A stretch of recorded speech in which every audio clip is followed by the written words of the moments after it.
Typing coaching centre में विजय का पहला दिन था। वह अपनी सीट पर बैठा टाइप सीखने के लिए नियमावली पुस्तिका पढ़ रहा था। तभी उसकी निगाह अपने केबिन के गेट की तरफ गई। कजरारे ननों वाली एक सांवली लड़की उसकी केबिन में आ रही थी। लड़की उसकी बगल वाली सीट पर आकर बैठ गई, टाइपराइटर को ठीक किया और टाइप करने में मशगूल हो गई। विजय का मन टाइप करने में नहीं लगा। वह किसी भी हालत में लड़की से बातें करना चाह रहा था। वह टाइपराइटर पर कागज लगाकर बैठ गया और लड़की को देखने लगा। लड़की की अंगुलियां टाइपराइटर के कीबोर्ड पर ऐसे पड़ रही थीं जैसे हारमोनियम बजा रही हो। क्या देख रहे हो? थोड़ी देर बाद लड़की गुस्से से बोली, आपको टाइप करते हुए देख रहा हूँ। यहाँ क्या करने आए हो? टाइप सीखने। ऐसे सीखोगे? लड़की के स्वर में तल्खी बरकरार थी। मेरा आज पहला दिन है, इसलिए मेरी समझ में कुछ नहीं आ रहा है। आप टाइप कर रही थीं, तो मैं देखने लगा कि आपकी अंगुलियां कैसे पड़ती हैं कीबोर्ड पर। आपको टाइप करते देखकर लगा मैं भी सीख जाऊंगा। यदि इसी तरह मुझे ही देखते रहे तो आपकी यह मनोकामना कभी पूरी नहीं होगी। लड़की फिर टाइप करने में जुट गई। विजय भी कीबोर्ड देखकर टाइप करने लगा। टाइप करने में उसका मन नहीं लग रहा था। वे बेचैनी सी महसूस कर रहा था। 10 मिनट बाद ही उसने टाइपराइटर का रिबन फंसा दिया। रिबन तो फंसेगा ही जब ध्यान कहीं और होगा। लड़की उसके टाइपराइटर को थोड़ा अपनी ओर खींचकर रिबन ठीक करने लगी। इसी बीच रिबन नीचे गिर गया। वह उसे उठाने के लिए झुकी तो उसके गले से चुन्नी गिर गई। रिबन उठाने के लिए विजय भी झुका था। उसकी निगाह अकस्मात ही लड़की के उरोजों पर चली गई। वह सकपका गया। लो, ठीक हो गया, लड़की ने कहा। तो उसकी चेतना लौटी। लड़की फिर टाइप करने में लग गई, लेकिन विजय का मन टाइप में नहीं लगा। वह लड़की से बात करने की ताक में ही लगा रहा। मन नहीं लग रहा है। अचानक लड़की ने उससे पूछा तो बांछें खिल गईं। लगता है कि सीख भी नहीं पाऊंगा। आसार तो कुछ ऐसे ही दिखते हैं। आपका नाम? विजय ने बात को बढ़ाने के लिए सवाल कर दिया। सरिता। अच्छा नाम है, लेकिन मुझे इस नाम से नफरत है। क्यों, कोई एक कारण हो तो बताएं। यह कहते हुए सरिता अपनी सीट से उठी और पस कंधे पर टांगते हुए केबिन से बाहर निकल गई। विजय उसे जाते हुए देखता रहा। उसके जाने के बाद उसने टाइपराइटर पर डाली। टाइपराइटर उसे उदास लगा और दुनिया बदल गई। इसी दिन से विजय हवा में उड़ने लगा। रातों को छत पर घूमने लगा, तारे गिनता और उनसे बातें करता। चांदनी रात में बैठकर कविताएं लिखता। गर्मी की धूप उसे गुनगुनी लगने लगी। दुनिया गुलाबी हो गई तो जिंदगी गुलाब का फूल। आंखों से नींद गायब हो गई। वह ख्यालों ही ख्यालों में पैदल ही कई कई किलोमीटर घूमाता। अपनी इस स्थिति के बारे में उसने अपने एक दोस्त को बताया तो उसने कहा, गुरु तुम्हें प्यार हो गया है। दोस्त की बात सुनकर उसे अच्छा लगा। अगले दिन विजय ने सरिता से कहा कि आप पर एक कविता लिखी है, चाहता हूँ कि आप इसे पढ़ें। यह भी खूब रही। जान न पहचान, तू मेरा मेहमान। कितना जानते हैं आप मुझे, जो भी जानता हूँ उसी आधार पर लिखा हूँ। सरिता उसकी लिखी कविता पढ़ने लगी। सरिता। कल कल करके बहने वाली जलधारा लोगों की प्यास बुझाती, किसानों के खेतों को सींचती राह में आती हैं। बहुत बाधा फिर भी मिलती है। सागर से उसके प्रेम में सागर साहिल पर पटकता है। सिर उनके प्रेम की प्रगाढ़ता का प्रमाण पूर्णमासी की रात में उठने वाला ज्वार भाटा सरिता है तो सागर है। सरिता के बिना रेगिस्तान हो जाएगा सागर। सागर के प्रेम में सरिता लांघती है पहाड़, पठार और मानव निर्मित बाधाओं को। कविता के नीचे उसने विजय की जगह सागर लिखा था। सरिता ने उसे देखा और कागज विजय की तरफ बढ़ा दिया। विजय ने कहा कि मैं चाहता हूं कि आप इसे टाइप कर दें, इसे छपने के लिए भेजना है। सरिता कुछ नहीं बोली, कागज को सामने रखकर टाइप करने लगी। विजय उसे देखता रहा। इस बात का आभास सरिता को भी था कि विजय उसे ही देख रहा है, लेकिन उसने कोई विरोध करने के बजाय पूछा कि आप कवि हैं? बनने की कोशिश कर रहा हूँ। कवि भगोड़े होते हैं, सरिता ने उसकी ओर देखते हुए कहा। उसकी इस टिप्पणी से विजय सकपका गया। कवि अपने सुख के लिए कविता रचता है। रचते समय वह कविता के बारे में सोचता है, उसके बाद वह कविता को उसके हाल पर छोड़ देता है। कविता जब संकट में होती है तो कवि कविता के पक्ष में खड़ा नहीं होता। यह आप कैसे कह सकती हैं? मैं समझती हूँ कि आदमी की जिंदगी भी एक कविता है। मेरी जिंदगी एक कविता है। मेरी जिंदगी मुझे अच्छी नहीं लगती, इसलिए कविता भी मुझे अच्छी नहीं लगती। अरे वाह, आप तो कवि हैं। अभी आपने जो कहा वह तो कविता है। कविता नहीं, कविता का प्रलाप है, उसकी वेदना जो उस कवि के कारण उपजी है जिसने मेरी जिंदगी की रचना की। इतना कहकर सरिता केबिन से बाहर चली गई। कैसी है यह? विजय ने सरिता के टाइपराइटर को देखा।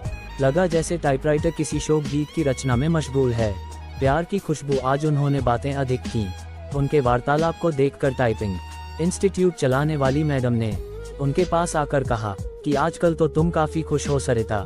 बदले में सरिता केवल मुस्कुराए। विजय भी मुस्कुराया। तो क्या मेरे प्यार की गंध इसे भी लग गई? अगले दिन सरिता जब इंस्टीट्यूट आई तो काफी सजी धजी थी। नया गुलाबी सूट पहने थी। बालों का स्टाइल बदला हुआ था। विजय को सरिता का यह बदला रूप अच्छा लगा। वह अपनी भावनाओं को दबा नहीं पाया। बोला, काफी सुंदर लग रही हो। जवाब में जब सरिता ने मुस्कुराते हुए थैंक यू का फूल जब उसकी तरफ फेंका तो उसकी इच्छा हुई कि वह खड़ा होकर नाचने लगे और जोर जोर से चिल्लाए कि उसे प्यार हो गया है। नक्षत्रों की चाल। आदमी जब निराश होता है या फिर लक्ष्य के प्रति उसकी स्थितियां साफ नहीं होती हैं, तो वह धर्म और ज्योतिषी की शरण में चला जाता है। विजय की भी हालत कुछ ऐसी ही थी। वह सरिता को चाहने लगा था, लेकिन सरिता भी उसे चाहती है, यह स्पष्ट नहीं था। वह अपनी बेरोजगारी से भी परेशान था। घर वाले शादी के लिए अलग से दबाव डाल रहे थे, लिहाजा एक दिन वह ज्योतिषी के पास चला गया। नौकरी पाने के लिए वह ज्योतिषी से नुस्खे पूछता रहता है। उसने सोचा कि प्रेम पाने के लिए भी ग्रह नक्षत्रों की चाल जान ली जाए। नौकरी के लिए तो ज्योतिषी कभी कहता है कि आपकी कुंडली में कालसर्प दोष है जो आपके शुभ कार्यों में बाधक है। इसकी शांति के लिए घर में मोरपंख रखें और प्रतिदिन उसे 2-3 बार अपने शरीर पर घुमाएं। सोमवार के दिन चांदी से बना सर्प का जोड़ा शिवलिंग पर चढ़ाएं। नित्य श्री गणेश जी की उपासना करें। धैर्यपूर्वक ऐसा करने पर ही रोजगार प्राप्ति की संभावना बनेगी। विजय ने अभी तक उसके बताए हर नुस्खे को आजमाया, लेकिन आज तक कोई संभावना नहीं बनी। शिकायत करने पर वह कह देता है कि आप पर भाग्येश शुक्र की महादशा चल रही है। शुक्र के बलवर्धन के लिए शुक्रवार के दिन 5.5 रत्ती का ओपल चांदी में जड़वाकर दाहिनी मध्यमा में धारण करें। पंडित जी, मेरी कुंडली में प्रेम है कि नहीं है? न, बहुत है। कुंडली पर सरसरी नजर डालते हुए ज्योतिषी ने कहा, प्रेम विवाह का योग है, लेकिन कुछ बाधाएं हैं। प्रेम विवाह में क्या लफड़ा है? आप पर शुक्र की महादशा चल रही है, जो अशुभ फलप्रद है। गोचर में भी आपकी राशि पर शनि की 7.5 चल रही है। शनि शांति के लिए प्रत्येक शनिवार कुत्तों को सरसों के तेल से बना मीठा पराठा खिलाएं। ग्रह शांति के उपरांत ही प्रेम में सफलता की संभावना बन सकती है। सब ढकोसला है। इतने दिनों से आप एक नौकरी के लिए मुझसे क्या क्या नहीं करवाते रहे। मिली नौकरी, साला चपरासी भी कोई रखने को तैयार नहीं। भन्नाया हुआ विजय ज्योतिषी के कमरे से निकल गया। घर पहुंचते ही मम्मी कहने लगी, तुम्हारे पिता ने लड़की पसंद कर ली है। उनके दोस्त की बेटी है, बीए करके नौकरी कर रही है। तो मैं क्या करूं? शादी कर लो। बिना नौकरी मिले यह नहीं हो पाएगा, फिर तो पूरी जिंदगी कुंवारे ही रह जाओगे। बीवी की कमाई खाने से तो कुंवारा रहना ही अच्छा है। कहते हुए विजय अपने कमरे में चला गया। जिंदगी आसान नहीं। 1 सप्ताह तक सरिता टाइपिंग स्कूल नहीं आई। विजय रोज आता रहा और निराश होकर वापस घर जाता रहा। 8वें दिन सरिता के आते ही वह पूछा बैठा कि 1 सप्ताह आई नहीं। जिंदगी में बहुत दिक्कतें हैं। कहते हुए सरिता अपनी सीट पर बैठ गई। क्या हो गया? मेरी बहन जो बीए कर रही है, किसी लड़के के साथ चली गई। दोनों बिना शादी के ही एक साथ रह रहे हैं। ऐसा क्यों किया? उसका कहना है कि यदि वह ऐसा न करती तो उसकी शादी ही नहीं हो पाती। मतलब हमारे घर के आर्थिक हालात। इतना कहकर सरिता चुप हो गई। मुझे नहीं लगता कि आपकी बहन ने गलत किया है। आज की युवा पीढ़ी विद्रोही हो गई है। वह परंपराओं को तोड़कर नई नैतिकता गढ़ रही है। समय के साथ सब ठीक हो जाएगा। पर माँ तो नहीं समझती। हाँ, उनके लिए समझना थोड़ा मुश्किल है, लेकिन आजकल सब चलता है। हमारा समाज बदल रहा है। बिना शादी के एक साथ रहना पश्चिमी परंपरा है, लेकिन अब ऐसा हमारे यहाँ भी होने लगा है। हाँ, बैठकर सपनों के राजकुमार का इंतजार करने से तो बेहतर ही है, न कि जो हाथ थाम ले उसके साथ चल दिया जाए, चाहे 4 दिन ही सही। जिंदगी में बहार तो आ जाएगी। विजय को लगा कि कह दे कि फिर तुम मेरे साथ क्यों नहीं चलती, हम शादी कर लेते हैं। पर वह कह नहीं पाया। जानते हो, मेरी एक बहन 12वीं में पढ़ रही है। उसका भी एक लड़के से प्रेम चल रहा है। वे दोनों एक दूसरे से शादी करने को तैयार हैं। अगले साल बालिग होते ही शादी कर लेंगे। विजय के मन में आया कि कह दे कि अच्छा ही है, वह अपने आप वर खोज ले तो तुम्हें परेशानी नहीं होगी। वैसे भी 5,000 रुपए की नौकरी में तुम कौन सा राजकुमार उन्हें दे दोगी। अच्छा है कि वह अपने प्रेमियों के साथ भाग जाएं। बातों बातों में एक दिन सरिता ने उसे बताया था कि उसके पिता की मौत हो चुकी है और वह 3 बहन हैं। उसका कोई भाई नहीं है। बहनों में वही सबसे बड़ी है। वह एक ऑफिस में काम करती है और उसे 5,000 रुपये मासिक वेतन मिलता है। दूसरी जगह काम पाने के लिए टाइपिंग सीख रही है। विजय को अपने एक दोस्त के साथ घटी ऐसी ही घटना की याद आ गई। उसके दोस्त की एक बहन अपनी बड़ी बहन के अधेड़ से ब्याह देने के बाद प्रेमी के साथ भाग गई। इसके बाद उसका दोस्त गुस्से में उबल रहा था। तब विजय ने कहा था कि शांत रहो यार, वे दोनों जहां हो कुशल से रहें। उसने जो किया अच्छा ही किया। तुम कौन सा उसे राजकुमार से ब्याह देते। आखिरकार जिंदगी उसकी है, जीना उसे है, इसलिए निर्णय भी उसे ही लेना चाहिए। दोस्त के बड़े भाई ने भी विजय की बात का समर्थन किया था, लेकिन थोड़ा दार्शनिक अंदाज में कहा था कि होनी को यही मंजूर था। मैं भी सोचती हूँ कि एक बहन ने जो किया ठीक ही है, दूसरी जो करेगी वह भी अच्छा ही है। जीवन यदि संघर्ष है तो करो। प्रेमी से पति बना व्यक्ति भी धोखा दे सकता है। जीवन नरक बन सकता है और माता पिता का खोजा राजकुमार भी यही करता है। लेकिन माँ नहीं मानती, सोचती बहुत हैं और तबीयत खराब कर लेती हैं। पुराने जमाने की है ना। हद तो यह हो गई कि वह मुझसे कहने लगी हैं कि तू भी किसी के साथ भाग जा। मैं उन्हें इस हाल में छोड़कर किसके साथ। रो पड़ी सरिता। विजय की समझ में नहीं आया कि वह क्या कहे और क्या करे। स्थिति को सरिता समझ गई तो खुद पर काबू किया और फिर से टाइप करने लगी। 10 मिनट बाद सरिता उठी और बिना बोले ही चली गई। विजय की इच्छा हुई कि वह उसके पीछे पीछे चला जाए, लेकिन वह बैठा रहा और उसे जाते देखता रहा। मूसलाधारिश में बिजली का गिरना, आसमान में काले बादल घिर आए थे। इस कारण परिवेश में अंधेरा पसर गया था। रह रहकर आसमान में बिजली चमकती और बादल गरजते। ऐसे मौसम में भी विजय टाइपिंग स्कूल जाने के लिए तैयार था। वह सरिता से मिलना चाहता था। जब वह घर से निकला तो बूंदाबांदी शुरू हो चुकी थी। फिर भी वह तेज कदमों से टाइपिंग स्कूल की तरफ बढ़ने लगा। कुछ ही दूर गया होगा कि बारिश तेज हो गई।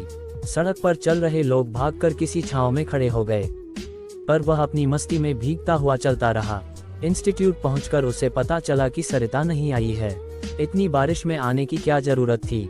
मैडम ने विजय से कहा, आप नहीं समझेंगी, सब समझती हूँ, लेकिन अब सरिता यहाँ कभी नहीं आएगी। क्यों, आपको कैसे पता उसका फोन आया था? उसने कहा कि यदि आप आओ तो बता दूं। वह कभी नहीं आएगी। विजय की आवाज किसी कुएं में से आती लगी। विजय टाइपिंग स्कूल से बाहर आया।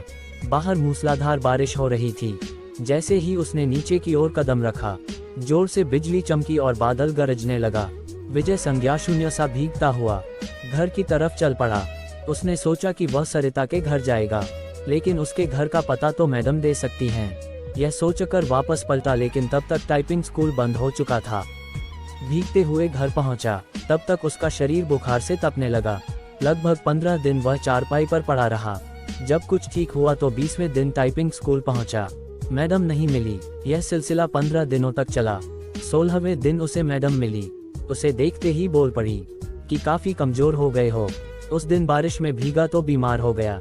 विजय ने मैडम से सरिता के घर का पता मांगा तो उसने एक कागज पर लिखा और विजय को थमा दिया। मैडम को धन्यवाद बोलकर विजय चल पड़ा। वह आज ही सरिता से मिलना चाहता था। जब वह मैडम के दिए पते पर पहुंचा तो वहां ताला लगा था। पड़ोसियों से पूछने पर पता चला कि सरिता यहीं रहती थी, लेकिन अब मकान बेचकर चली गई है। कई लोगों से पूछने के बाद भी विजय को उसका नया पता नहीं मिला। निराश होकर वह घर लौट आया। सरिता के इस व्यवहार से उसे काफी धक्का लगा। उसे कुछ समझ नहीं आ रहा था कि सरिता ने ऐसा क्यों किया। वह सरिता की याद में कविताएं लिखने लगा। एक दिन उसने एक सपना देखा और उसके भावों को कविता के रूप में कागज पर लिखा। सरिता जो निकली अपने उद्गम स्थल से, सागर की चाह में चली द्रुतागति से। सामने आ गया, पहाड़ टकराने के बाद बदल लिया। अपना मार्ग था, लंबा पहाड़ों की श्रृंखला थी। पठार और पथरीली जमीन भी, आदमी भी खड़ा था। फावड़ा लिए बांध बनाने को तत्पर, खेत सींचने के लिए चाहिए उसे पानी, पीने के लिए भी बिजली भी तो चाहिए। घर रोशन करने के लिए, कारखाने चलाने के लिए, कारखानों के कचरे को बहाने के लिए भी चाहिए उसे नदी। प्रकृति से लड़ते नहीं थकी, वह बहती रही अविरल, दिल में सागर से मिलने की चाह लिए। भारी पड़ा प्यार अवरोधों पर पहुंच गई वह साहिल पर, लेकिन मानव ने बना बांध रोक दी। उसकी धारा कारखानों की गंदगी उड़ेल सड़ा दिया। उसकी आत्मा को अपने आंसुओं से धोती रह। वह अपना बदन निर्मलता से मिलना चाहती थी। सागर से विकास उन्मादी मानव ने रौंद दिया। उसकी आत्मा को जिंदा लाश हो गई। वह उसके लिए तड़पता है। सागर साहिल पर पटकता है, अपने सिर को उसने तो दम तोड़ दिया। मानव के विकास में सागर भेजता है बादलों को उसे पुनर्जीवित करने के लिए। वह जानता है बेवफा नहीं है, वह सच्चा है। उसका प्यार कैद है, वह मानव के विकास में बरसते हैं। बादल उफनती है, नदी मानव को दिखाती है अपना विकराल रूप। मिलते ही प्यार की ताकत तबाह कर देना चाहती है। वह मानव सृष्टि को बदला लेना उसकी प्रकृति नहीं भागती है। तेज गति से सागर की ओर बाहें फैलाए स्वागत करता है। सागर बताना चाहती है अपने कष्टों को वह, लेकिन कुछ भी नहीं जानना चाहता। सागर जानता है वह मानव स्वभाव को उसका भी तो पाला पड़ा है।